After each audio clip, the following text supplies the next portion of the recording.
This is Grafted Together with ACSI Chief Ministry Officer Jerry Nelson.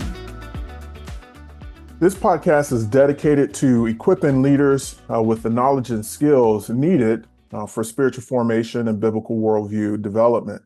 I firmly believe that the most valuable resource is our collective efforts to see all of our constituents in our schools embody Christ, is the ability to connect with each other and to support one another. Recently, I heard a leader express his responsibility as setting the table and facilitating conversations amongst people. Our podcast focus is to achieve this by connecting you with thinkers, leaders, and individuals who are actively practicing what they preach in their respective fields. So we provide them with a platform to share their experiences and offer you guidance on who to reach out to for whatever your specific need is. We believe in the power of people coming together through a strong network of individuals with shared interests. Therefore, our aim is to expand our spiritual formation ambassador network. Currently, we have identified approximately 300 spiritual formation ambassadors from around the world. Our goal is to reach 1,000 by the end of the 26-27 school year. So if you are an avid listener to this podcast and know someone who is a spiritual formation ambassador, and these are individuals who hold the responsibility of leading discipleship efforts in their school. So this can be a head of school, a director of discipleship, a campus pastor, a lower school elementary teacher who's responsible for running chapels, could be a volunteer parent who's responsible for overseeing the school's parent ministry. The title doesn't necessarily matter, but the role and the function that they hold within your institution matters. And most importantly, their passion of seeing students, parents, teachers, and all of them become strong disciples of Christ. That makes you a spiritual formation ambassador. So if that's you, we encourage you to join the network. And if you know anyone else, encourage them to join as well. Go to acsi.org/spiritual formation. Scroll down and look for the box that says join the network. Go ahead, sign up, and then share the link with those in your school, as well as those in your respective states, regions, or countries. Please feel free to share this information widely. Our goal, again, is to reach 1,000 ambassadors by the end of the 27 school year. Imagine the depth of resources and expertise that will be available by adding 700 more voices to our network. Remember, spiritual formation is what distinguishes Christian education from all other forms. And always, as always, we are stronger when we work together. All right. Well, joining the podcast today is back for a second time, Dr. Chuck Fuller, who serves as the director of the Honors College and Associate Professor of Christian Studies at Anderson University. A native of Kentucky, Dr. Fuller came to AU in 2010, following 13 years in full-time pastoral ministry. He holds a Doctor of Philosophy from the Southern Baptist Theological Seminary in Louisville, Kentucky, where his primary emphasis was on homiletical theology with additional studies in philosophy and systematic theology. Dr. Fuller is driven by an insatiable curiosity across academic disciplines and a deep desire to help young people navigate enduring human questions. He is married to Jessie, and they have 2 children, a daughter, Kaylin, and son, Ian. And together they enjoy hiking, kayaking, and every opportunity to travel. So basically, Dr. Chuck Fuller is me in another form. Welcome to the podcast. Good to be back, Jerry. Thank you. Oh, well, those of you who missed it last time, Dr. Fuller joined the Grafted Together Podcast in episode 39. So I encourage you to go and listen to that. Dr. Fuller gives us a quick insight into his journey into Christian education. And the conversation went so well that we decided that we need to do a part 2 because we certainly did not get to all the questions that we wanted to discuss. So today we want to tackle probably a topic that I think many folks in American culture in particular that we only deal with when it happens. and that's the topic of death. We know throughout Scripture, it makes clear that Christ has given us victory over death. We know that death has no sting. We know that we will be resurrected, but it seems like we really wait to deal with the topic of death again until it happens. So I got intrigued by Dr. Fuller when I visited AU and had an opportunity to sit down with him. I believe it was back in November of 25, and learned a lot about the Honors College and the courses and how it's designed. And again, we talked about that on episode 39 of Grafted Together. But I was intrigued by one part, and that was they start the honors courses with a visit to the cemetery. So, Dr. Fuller, let's pick it up from there. Talk to me. Why? Yeah, that's good. Well, the course it's an elective course, so not every student has to take it, but several choose to. It's offered every 2 years, and the spark for the course actually began when I was a PhD student. I do not even remember the context of the course topic in a seminar, but the professor, Dr. Chad Brand, who's now with Jesus, he's Mm, something of a theological savant. You could not stump this guy. mm, And he was speaking about our modern allergy to death mm, and how, if we're not careful, we can use Christian theology in a way that sort of papers over pain mm, and grief. And we mhm, might have been in Paul's letters where he says, we don't grieve as those who have no hope, but that doesn't mean we don't grieve. And then he made a mm, statement that really stuck with me. He said something like this: "It wasn't that long ago when life expectancy was in the 40s. Many women died in childbirth, many children died in infancy, and if you got a fever, you had to start planning a funeral." And he wow. says, now we think about death as being long way off. Death is something that happens after retirement, the beach house, and the BMW. And so we push it way, way far away. And there was something about that conversation that just it was like subconsciously I put a pin in that. And I wasn't able to really escape it. And it's been, goodness, maybe about a decade ago, where we had an opening in the Honors College curriculum to think about a new elective. I had been thinking about a topics elective, maybe to offer in the College of Christian Studies, but when the opportunity came to open it in the Honors College, I just said, okay, let's give this a pilot run and just see how it might go and begin to think about how do we encourage students to begin thinking well about death, because in many ways, thinking about death, while death is a curse, um, living our lives in the face of death can lead us to live our lives before the face of God.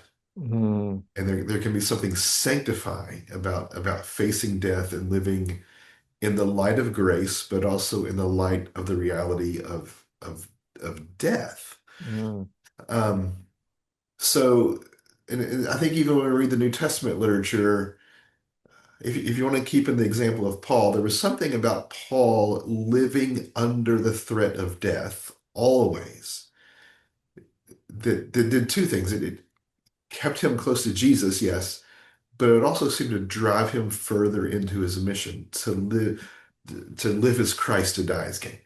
Right? That seemed to be mhm, the equation by which he lived his life. So it was really out of that thought that I began to uh, design a course. And the course isn't meant to, um, it's not meant to traumatize or trigger students anyway. Uh, Rather, it's a little bit like that scene from Dead Poet Society when, worm food, gents, and those kinds of things. Just getting them to think about the brevity of life and how at 18, 19, 20 years old, uh, we think of everything on the ascent, right? Life is Right, getting right. going. I have goals and aspirations. Mhm, And to the extent that we don't think about that we're all going to die. I mean, wrestling with mortality is something that um, well, to be personal, I was almost killed in a car accident when I was 22 years old. Oh, wow. And I thought I was dying, and maybe I wasn't as close to death as I thought, but it was a real possibility that I would die sitting in that car.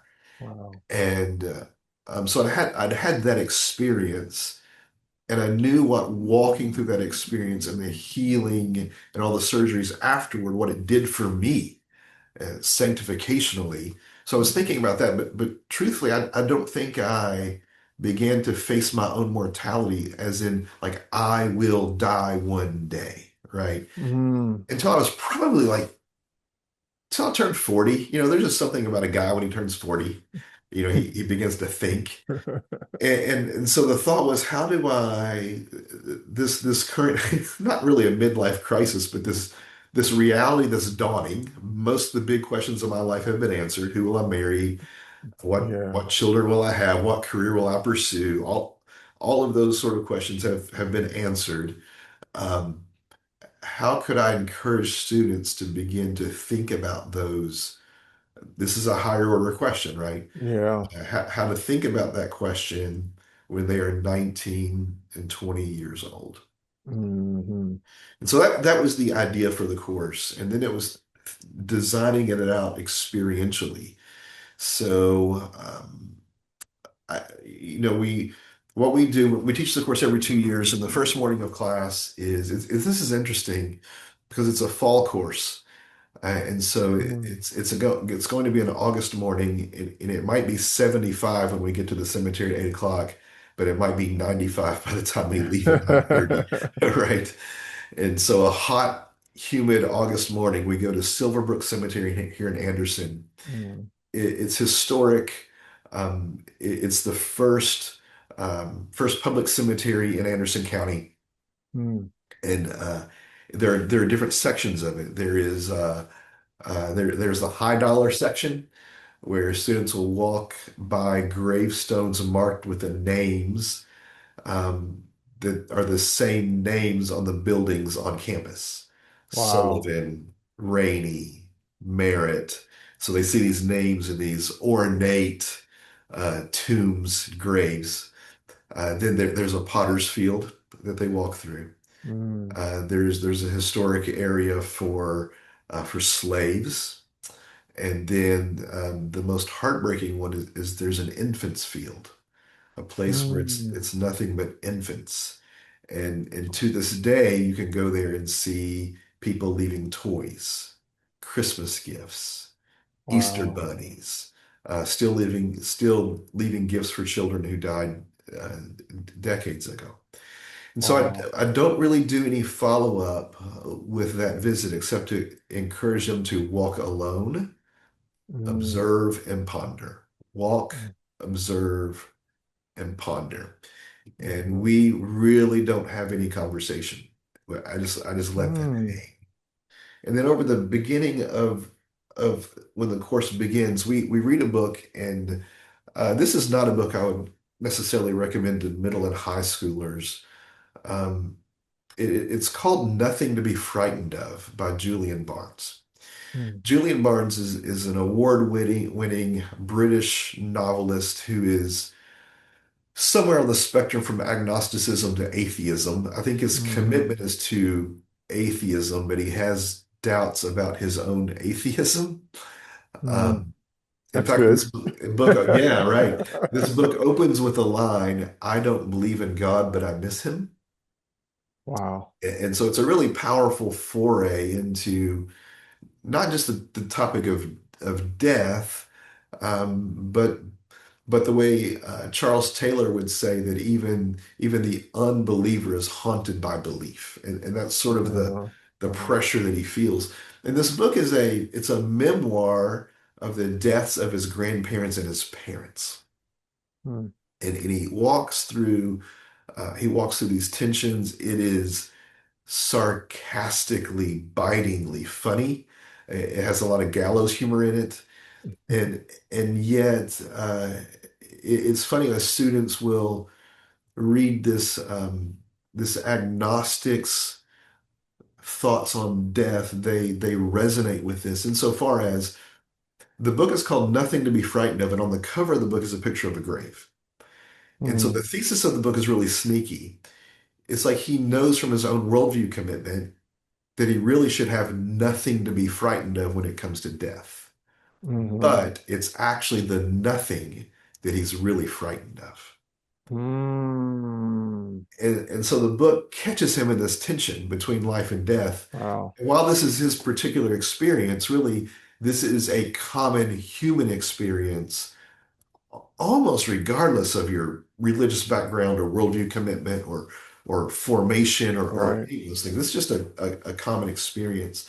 And so we will tread through this book chunk by chunk, and we just set it up like a book club, and they keep a journal on it. And Mm. again, the point here is not to settle the answers, but to raise the questions Yeah. and Yeah. sit in the questions. So we start there, and then there's a variety of other books that I might assign or not assign depending on how I feel that summer when I'm planning the course. But a second book that we explore is Nicholas Wolterstorff. He's a Mhm. Christian philosopher. He and Alvin Plantinga did a lot of work together in the Yeah. 70s and 80s. You're probably familiar with him. Uh-huh. Maybe you've read this book. It's called A Lament for a Son. I Uh, have not. he had a son who died in a hiking accident at about 21, 22 years old. And he writes a long form lament. Mm. And it's striking insofar as here is a very high level Christian philosopher, like in the technical analytic sense. Right. So if you're familiar with Wolterstorff, you're accustomed with arguments for uh, belief in God being properly basic, and Mhm. some again, this is high level stuff. Right. And here he is as a Christian believer and a philosopher, not just wrestling with death, but wrestling with death as it's come to his door, Mhm. as he's experienced it.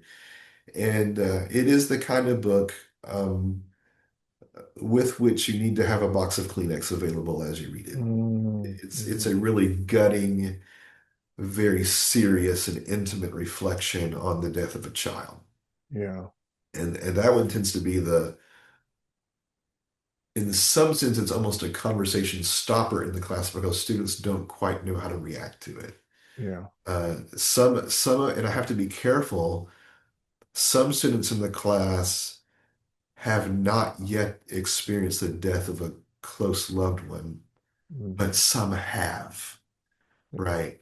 And when I taught this was really tough. When I taught the class after COVID, I had a student who had just lost her father, Mhm. and I was a little bit worried about her taking the course, to be honest with you. Mhm. But she took the course on purpose as part of her own grieving process, and it was difficult for her, but I think it was still helpful. So we will read that book again as a bit of a book club, giving it a deep read, but also a quick read, and then we sort of pause. And the pause in the semester is watching a film and and sort of setting this up as a movie processing and review. So we'll watch it. There have been years where we've gotten together somewhere on campus and watched the film in a chunk. Other semesters, I'll just set it up in like 25, 30-minute chunks in class and then process it, but I have to be very careful how I splice the movie. Yeah. So we've done in the past one of two Terrence Malick films. We've done Mm. Tree of Life, which Mhm. is a story about a family living in Texas, and it's sort of tension between the way of grace and uh, the way of works, so to speak, where the father is sort of a legalist and the mother is full of grace, and it's a Mhm. story about a sibling who's died. And Mm. that's sort of the subtext for the whole film is how they're dealing with this loss of this boy. Yeah. And yet the film finishes with this um, beautiful new creation eschatological scene. Mm. They are in some sense united together in heaven, Mm. and it's a striking thing. The other one that we might watch is to some degree more difficult, and it's called A Hidden Life, and it's about a Mm. farmer in Austria who refuses to fight for the Nazis when he's drafted in Mm. World War II, and ends up giving his life for that, ends up losing his life. And it's Mm, a slow walk through the process of his family, his children. And Malick is, so, some people don't like Malick's films. And I'll tell you, to watch a Terrence Malick film, it's probably a 3 hour film, but it feels like nine because mm. its pacing is so slow and It's intense. deliberate. Yeah. But what he's trying to do is fully immerse you into the lives of these characters with Right. sounds. So in A Hidden Life, you can hear the sounds of the farm. You can Mm, hear the livestock, you can hear the birds, you can hear the grass, you can hear the wind, you can hear the church bells in the distance. mm, The conversations move slowly and deliberately. And so that's his point. And so whatever is the thesis of one of his films, he forces you to sit in that thesis. And so we'll watch one of those two films. And in some ways, we use the film as a transition point away from the reflective part of the class and on to the more academic and technical part okay. of the course. So the academic and technical part of the course would be more reading. And this first book is not necessarily a really technical book, but it's a good one. And it's by Alvin Plantinga's brother Cornelius. And it's called Hmm. Not the Way It's Supposed to Be, a Breviary of Sin. And it is just a fantastic, it's written in the 80s, so it feels a little bit dated, but the concepts are really, really well done. It is a slow walk through an Augustinian model on the problem of evil and death. Because as we walk through this experiential problem of death, students pick up really quickly that this is a species of the problem of evil. That these things are Hmm. intimately related to the problem of suffering, the problem of pain, the problem of death. They're all of a kind. And so presenting to them death as a problem that is existential, physiological, theological, Hmm. spiritual. They understand these things tie together. And so Hmm. Cornelius Plantinga does a great job just presenting the curse as we experience it in our lives, and using those concepts from Augustine, like um, privation, corruption, Hmm. parasite. Augustine's conviction that evil has no positive identity on its own, that it only exists insofar as it's corrupting a good thing. Right. Right. And so we go through that book, and then the more technical book we read is it's an edited volume by Chad Meister and Jamie Dew, just called God and Evil. And it walks through the different forms of the problem of evil, the logical problem, the existential problem, the evidential problem, Hmm. and then different responses to it. But we do this last, but because students will now read a more technical volume on the problem of evil. And there's some summary in here of Alan Plantinga's work, God, Freedom, and Evil, and his work there. Hmm. But they're reading this more technical volume on the problem of evil. Now they read it insofar as it relates to this main problem that they're dealing with in the class, which Hmm. is the problem of death. And while we are reading this book, it's also while they've already been intro to this class project, but now we put pen to paper to it. For every time Hmm. I teach the class project is they have to write a book about death, Okay. and they have to do it collectively. And so each Oh. student writes their own chapter, but these chapters must cohere into a whole, as it would turn out to be an edited volume. They have the freedom to name the volume. I wish I could repeat the phrase right now, but one of them was a French phrase, an awakening unto death, that they Hmm. titled it. Um, One has been titled just Memento Mori. Remember, you Hmm. must remember that you will die. Hmm. And but again, they have to write in a way that these chapters cohere with each other, and so the book will have a theme. Some creative ones over the years have been funeral practices across time and culture in the United States. Hmm. And so, like, there was a chapter on antebellum slave funerals, a chapter on New Orleans jazz funerals, Interesting. funeral practices in colonial America, varieties among Protestant traditions, etc. And the idea for this book was that a lot of our churches these days, We no longer call them funerals. We call them like a celebration of life. Yeah. And the reality that I don't know you, Jerry, when I was growing up, if someone in the church passed away, that was a church event, Yeah. right? Yeah. Everybody came to the funeral. A lot of people went to the graveside service, and there Yeah. was a big meal back at the church thereafter. Right. Right. And nowadays funerals are just a handful of people. You may or may not have a church service. You may just have a small graveside service, and that's sort of it. Yeah. So the allergy to death has even sort of moved into our own churches. Right. And here's the bigger picture. Um, Churches don't have graveyards anymore. No. At one time, you had to walk through the graveyard to get to the front That's it. door of the church. Yeah. And that was on purpose. Like Hmm. they were with us in life, they are with us in death, and they will Hmm. be with us on that great resurrection day. Right. And so they were really trying to wrestle with shifts and changes in funeral practice in North America in this book. One of them was on the economics of death, and they wrote through Interesting. chapters on like tax laws, estate planning, funeral home and mortuary business practices. And it was that section was sort of filled with business majors, and so I Yeah. kind of bought into it. Of course, there were a couple non-business majors like, what? How can I write something that relates? Well, they found topics, and Hmm. so that one was really interesting. And then a couple of years later, we had one, and I forget the title of this one, but it was basically death and art, Hmm.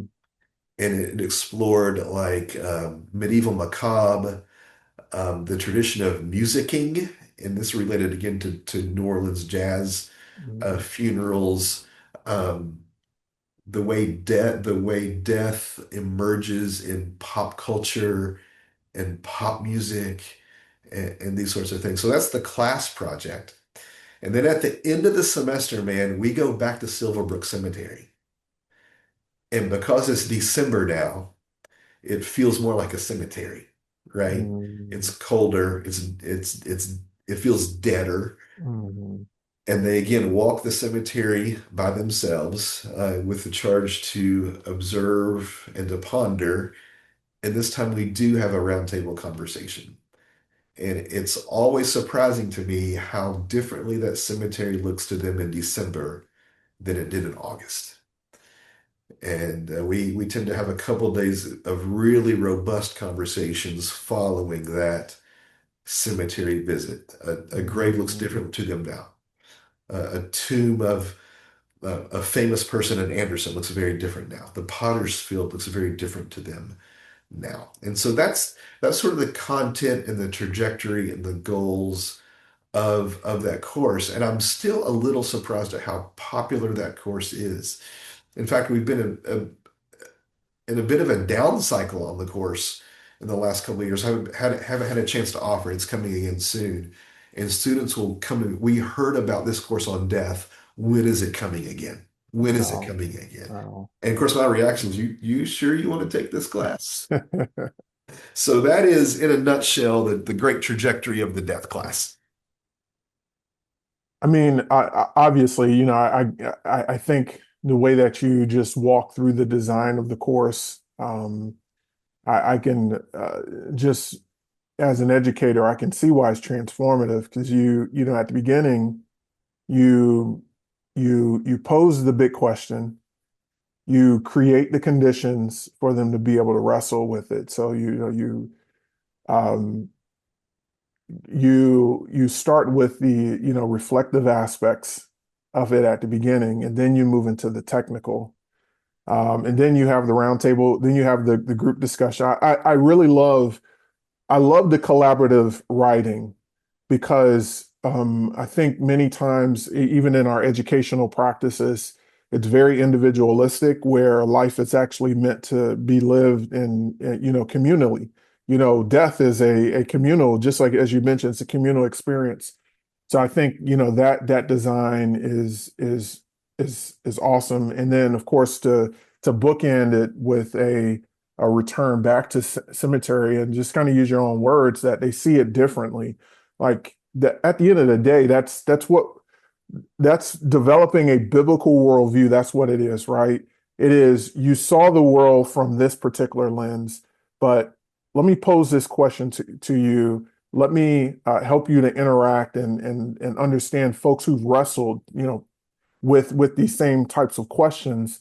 Um, Let me also introduce you to individuals who are believers, deep, deep believers, who wrestle with these same types of questions and hear how they've agonized through this experience and see how they came out. I mean, that is at the core of transformation. So I this is just I don't know why the course is so popular, but I'm speculating that the popularity of the course is, I think, twofold. I think number one, it's a topic that I think we all know that we should give some attention to, but we don't because of a variety of things, the busyness of our culture. Maybe it's the industrial aspects of death, right? Mm, And that's a whole other topic. mm. But I think that the folks who have taken those courses have been deeply transformed, and I'd be curious. Remind me, the when did you start this course? Has it been how many years has it been? I think I taught it first in I want to say 2018. So 2018, so I think prior to that's the first time I taught prior to COVID, it. and Yeah. so there would have been four offerings so far, if my Yeah. math is I've right. done it 4 times, yes. Okay, four times. I'm just curious, just are you in contact with any of those students who took it the first or second times? And I wonder if they've had any, do you know of any who've had any and deaths in their Mm. family since then, and what their response is, or just in general, what has been their posture in life after taking this course? That's a great question, Jerry. And I don't know that I have a highly specific answer. I'm in contact with a good number of the students who took the course, but it's not just that we shared that course together. We shared Oh, okay. other courses together. And so the Yeah. conversations are um, more reflective of the whole. So Hmm. I don't have a specific answer, but I think I would like to think that when death comes to their doorstep, that they've been better prepared. Hmm. Um, you know, if they end up listening to this podcast, this will be strange, but my parents now are approaching 80, Hmm. and I'm finding myself uh, in a sense like pre-grieving losing them. Hmm. Like you just have a sense, right, that the time is limited. And in some ways, this course has helped me think that through, right? It's helped me do pre-processing. And my hope would be the same is true for the students, Yeah. that this course may not pop to the front of their mind Right. when that day comes or that thing happens, but hopefully it's helped them to pre-process these things in a way that they will walk through that tragedy perhaps more maturely Right. and with more stability and again Hmm. with more hope than Yeah. they would have before. So I had I had it said one time that people only like surprises at Christmas and their birthday, right? And death has this element to it where it is still surprising to us. Yeah. Uh, and yet we know that it's real.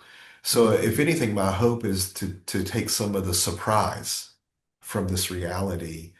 Um, Again, particularly in the age in which we live, where we just tend to ignore it altogether. Yeah. We're so allergic to it and some of it in our churches, I think in churches these days, we're just really afraid of being sad ever. Yeah. Hmm. That the way we That's a good point. market our churches, the way that we grow them is with, I'm not saying we should be a hopeful, joyful people, full stop. Yes, of course. Right. But the way we sort of do church these days is with this overtly positive vibe. And we simply don't have space in our communal or liturgical lives to sit and lament. Yeah. And my hope is that this can a course like this can in some ways be a corrective Yeah. to this cultural moment that we're in, um, but also to prepare them for encountering death in their lives and for their own deaths. Yeah.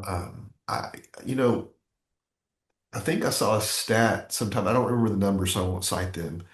But the comparison was between now, where very few people have watched someone die, versus 100 years ago, when it was Yeah. a fairly common experience to watch someone die. I I was even thinking about even how we are what we I know in the South, I don't know what they do in the other parts. In the South, you had names for rooms, and I learned this, right? It was called the living room for a reason. Because from what I understand, how they designed some of the homes is whenever you had the funeral, the body was in the house. Mhm. And so it was in one room, and then across the hall that kind of split the house was the living room. Mhm. And yeah, I mean, just even in what we named some of our rooms, Yeah. now we can see that, we don't have those names, or we those the names of the rooms that we occupy, they've lost a lot of their meaning. But yeah, I Yeah. agree with you 100%, Chuck. I I realized in my own life, so I would say around, um not around, I remember when it was, um 2017 for me. It was summer. I was on vacation with my family, and uh very good friend of our family, guy who played the drums in my band. Uh, he said that his wife had a massive heart attack, um, and that she was on life support. And I was totally shocked. This woman meant so much to us. She introduced me to my wife. I mean, you name it. Um, and she died that night. Mm. And she was my assistant head of school. She was my right arm, and it was the first time that I had, I think, that impactful of a death. Now I went to a multi-generational, multicultural church. So with multi-generational, you got funerals almost every week. You know, and so you get, I don't want to say you get used to it, but it's like you kind of understand that this is a normal process that you go through. But when she died, it hit me, and I realized how unprepared I was. And as a school administrator, my responsibility at that time was, man, I got to stabilize everything because she's a towering figure within the school. And what I realized, that I did not grieve well. And then my mom gets sick in 2020. She passes away in 21. Kind of the Mm. same thing. My grandmother, 23. I forgot my aunt in between. And then there's been a whole host of people that have meant so much to me and my family that have passed away. And I realized that I hadn't I've read on almost everything because I'm just like you. I'm just curious. I want to. I have questions that I wrestle with, and I realized that I didn't do a good job. I think death was one thing that I had avoided just Mm. personally, and I didn't grieve well. And I still think to this day I haven't grieved properly. And I know a lot of it just has to do with just the roles that I've held. It's just like you grit your teeth and you just keep Right. going. You put your head down. Yep. And it's benefited in some ways. In other ways, it hasn't been a benefit, because I actually feel like I've closed up in certain areas where I've it's almost kind of like I've sealed myself in from any type of emotional anything that might trigger me. Like I don't talk about certain things. Mhm. And so when we met and you brought that up, I knew it was providential because I was already wrestling with that very same thing. I knew it was because I was like, I haven't done a good job. I've read C.S. Lewis, A Grief Observed, but Chuck, I honestly I read it as an intellectual, not as someone who was kind of grieving. What did he say? What was the technical stuff? And so I bring that up and just also for our listeners to say, I think this is something that we should not ignore. And what we've encouraged our K through 12 schools to do, we recognize that there's certain aspects of the American church, in particular, that need reforming. We do. And we advise our schools like your school is not there to replace the church, but you can be the church's greatest cheerleader. You can be the church's greatest support.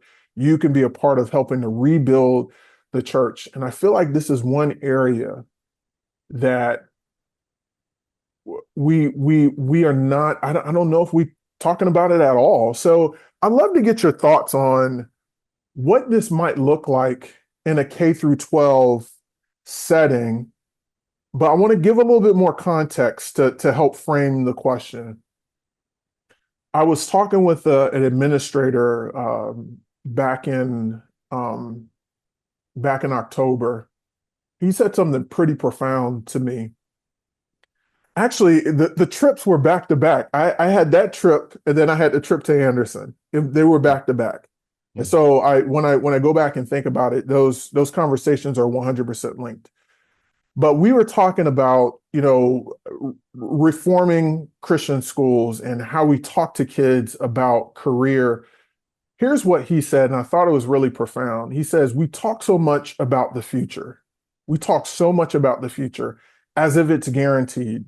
And that doesn't necessarily mean that we ought to be poor stewards and not prepare. But he said, maybe we need to talk more about teaching kids to seize upon the opportunities that they have in the moment because tomorrow's not guaranteed. Right. And that was a very profound thought that he shared. So in light of that, what would you recommend to K through 12 educators, and I'm thinking at all levels, Mhm. of how to introduce this topic, how to introduce this in a reflective type of a manner, and maybe just as a ongoing standard practice. Your thoughts? Yeah, I saw that question in your show notes and it scared me to death. Because I think my caveat would be what I'm doing with these college students might not translate really well And that's to, fair. to a Yeah. K-12 environment. Some of it might translate to a high school environment, but again, we're talking about stages of human development and even frontal lobe development and emotional Yeah. regulation and stage of life factors. And part of college is pushing students into the deep end of something and letting them swim out, where earlier stages of development, you sort of need to let them wade into the shallow end and then take them more deeply. So I certainly don't want to speak as an expert on any of this. Hmm. I do think particularly in um, the sort of K-12 environments that you serve and your organization serves, that I think we begin with um, being steeped in yeah, Christian theology writ large, right? But really steeped in a biblical theology pertaining to death, and that you just read the pages of that book, and the drumbeat of death is there. Yeah. Even think about these opening chapters of Genesis. We think about Genesis chapter 3 and the curse. Then we Yeah. get to this genealogy in chapter 5, like just two chapters away, right? And it's like so and so lived, And he had a then son, yeah. and he died, and he died, and he died, and he died. And it's like Moses is driving the point home Mm, that they die, they die, they die, they die. I think the pericopes in the Gospels of people dying and grieving are particularly important. I think they also give us that eschatological vision. Right. I can remember the first death I experienced personally as a child was my grandmother died suddenly when I was in fifth grade. My Mm, grandfather had been diagnosed with cancer and it was terminal. We knew his clock was ticking. And mm, yet my grandmother dies in her sleep.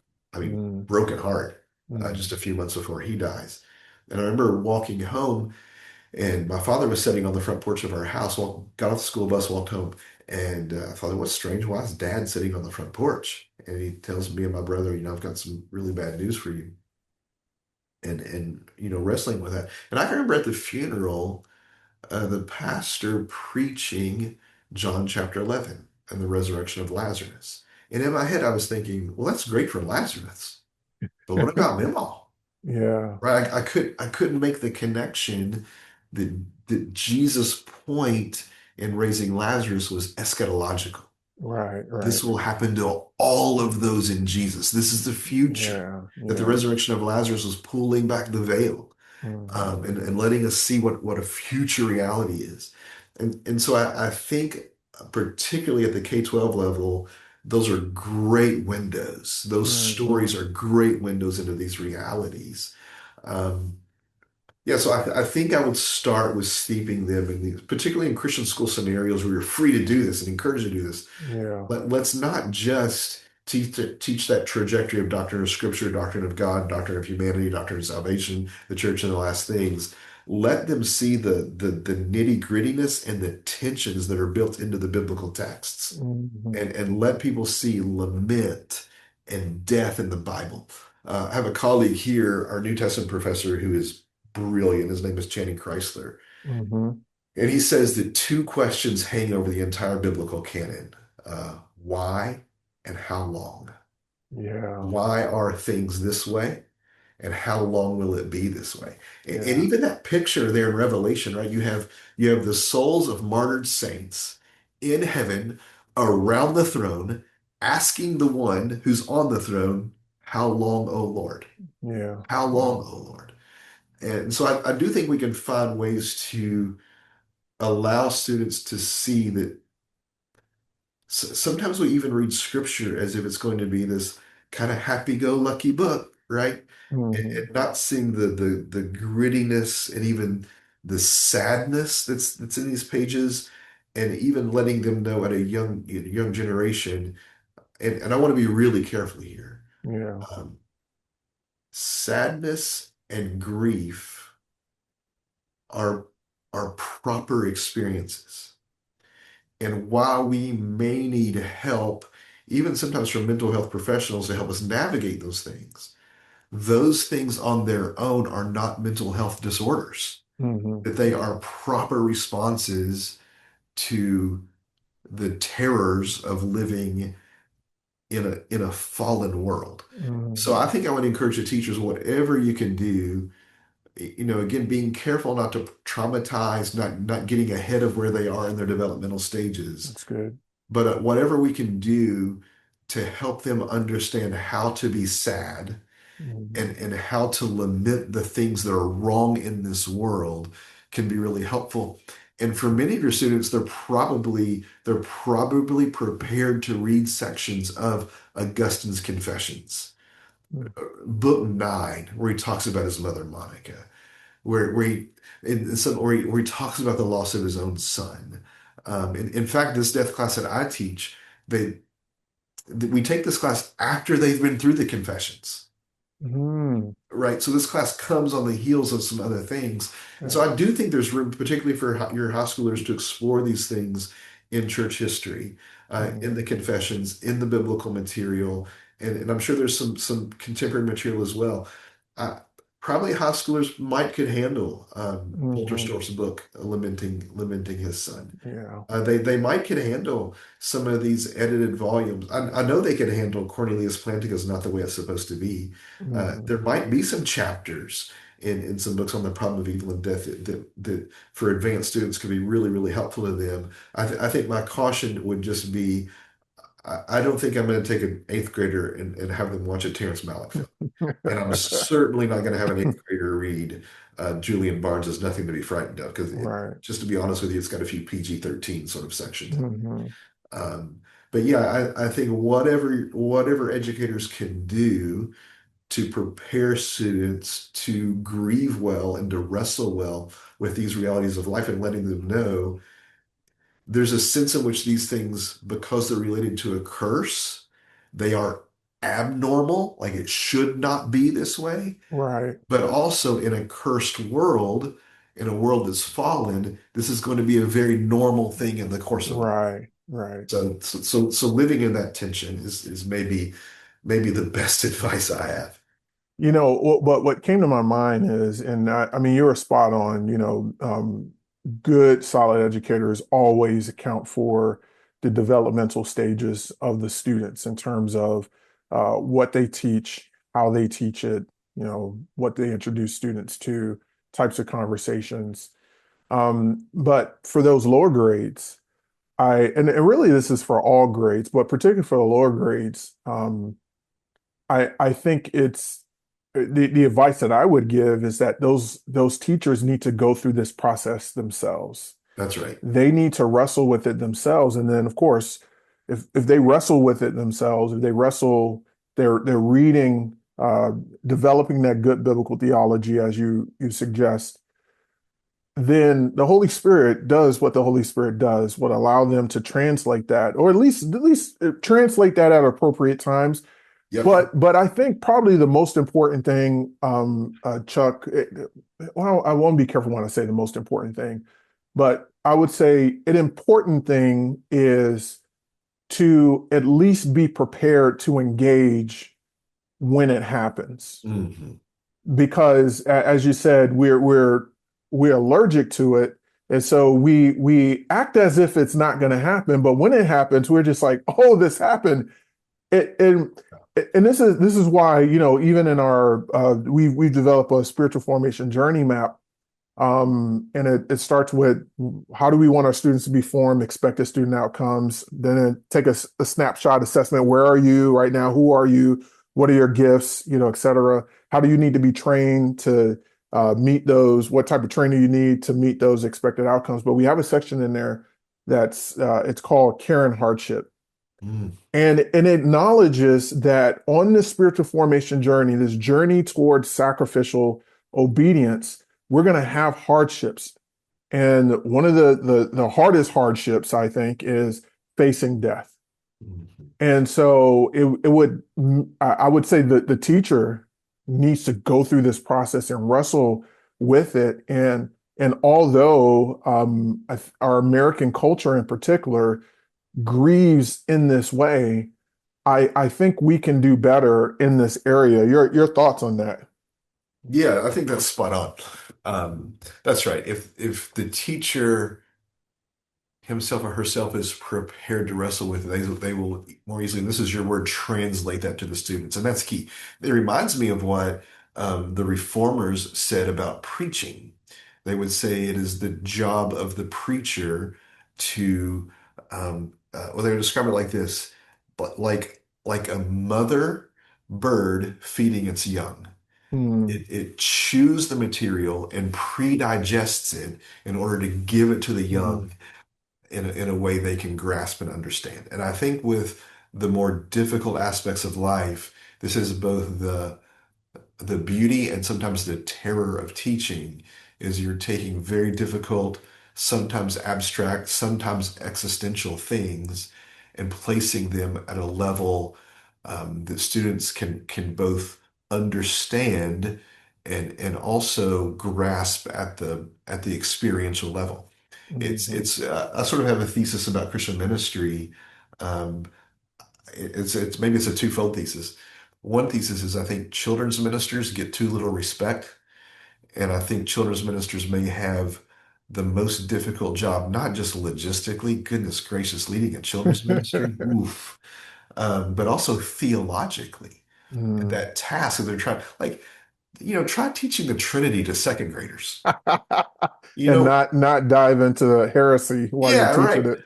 Or the incarnation, Yeah. or atonement. These are Yeah. really difficult things to do. And so this is why I think that that's also true of people teaching in elementary, Hmm. lower and upper school environments where that task of translation is so important. And this is again, it's really it's very similar to pastoring a congregation or teaching college, and that really under being in being well equipped, a decent expert on your topic, but not only of your topic, but being well equipped and an expert on your audience. If Yeah, you have both of those things together, then you can navigate these waters, right? right. But it is becoming an expert on both ends of that stick. Yeah. One final thought, and I didn't put these in the show notes, but I was reading this morning, which is always a dangerous thing, right? One line produces, one sentence produces 10 thoughts. That's right. But the book that I'm reading, because I made a commitment this year, just kind of recognizing, um, just for some context, each year I journal pretty extensively. So I've been doing this for 25 years. So just kind of imagine volumes upon volumes of prayers and thoughts and questions, things wrestling with, grocery lists as well Yeah. inside the journal. Um, and but for the last 7 or 8, I read back the entire year and really Mm, look for themes. What is the Lord teaching me? What what are some things that I'm still wrestling with that I need to continue to wrestle with? Um, what's the next step? And then I kind of develop my own plan, personal plan for the year.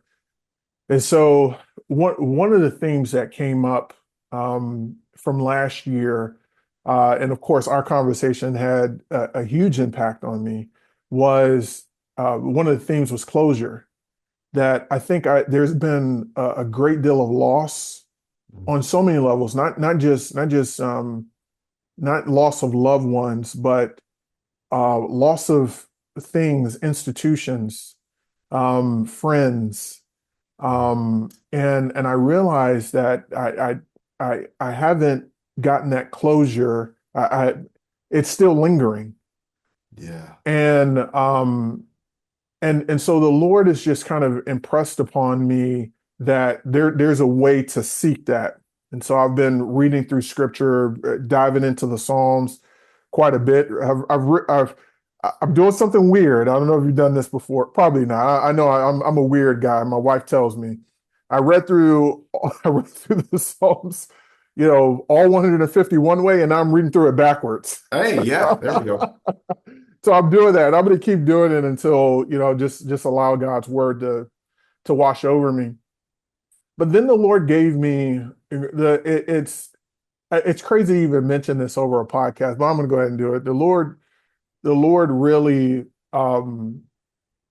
said, Jerry, I want you to focus on 4 things for the rest of your life. I want you to pray more, like dedicate significant amount of time to prayer. Like that's what I want you to do. Be available. That's to my family. And that means that even if I'm in the middle of a good book and my family needs me, drop it, go and be available, pick up the phone, do those things. Lead by example. So whatever it is that I want my family to do or people around me, I have to do that myself.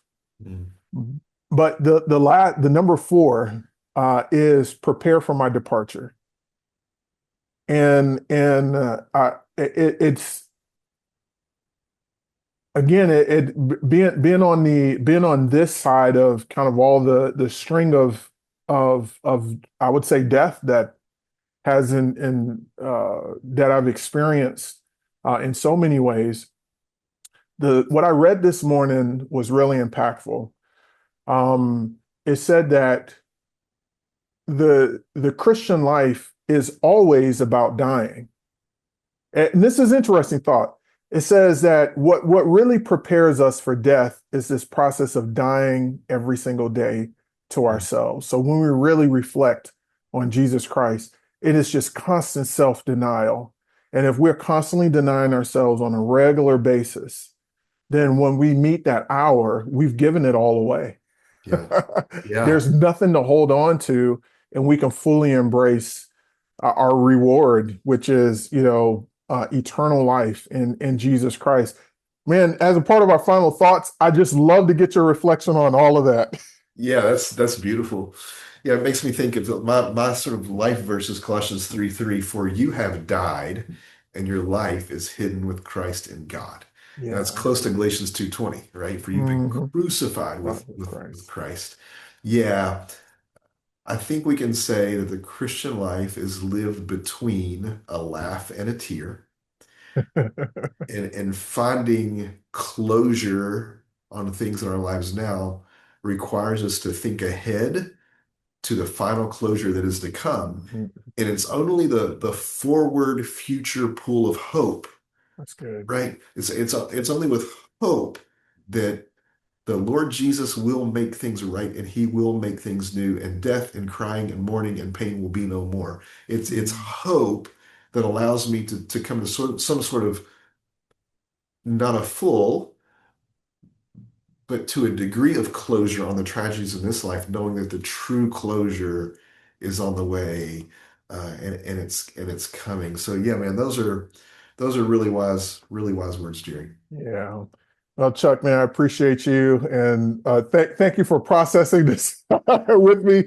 I think this might have been a therapy session. I don't know. Could be. Well, hey, Chuck, how can folks reach you if they want to hear more about what you're doing at Anderson University? Yeah, feel free to email me, cfuller@andersonuniversity.edu. If I don't respond to you in 48 hours, just start bugging me. That's what I tell students. So that's probably the best way to get in touch with me here at the university. Awesome, awesome. And I just want to give a plug to Anderson University. It was on campus recently, just doing great things. So if you are a teacher who's listening to this and your students are contemplating an excellent Christian university, I can definitely tell you this is a university that really does everything that it can to live out its mission. Just great people. And one of them is Dr. Chuck Fuller. So Chuck, thank you for joining the podcast. Thank you, Jerry. Grafted Together is a presentation of the Association of Christian Schools International. Learn more about biblical worldview and spiritual formation at acsi.org/graftedtogether.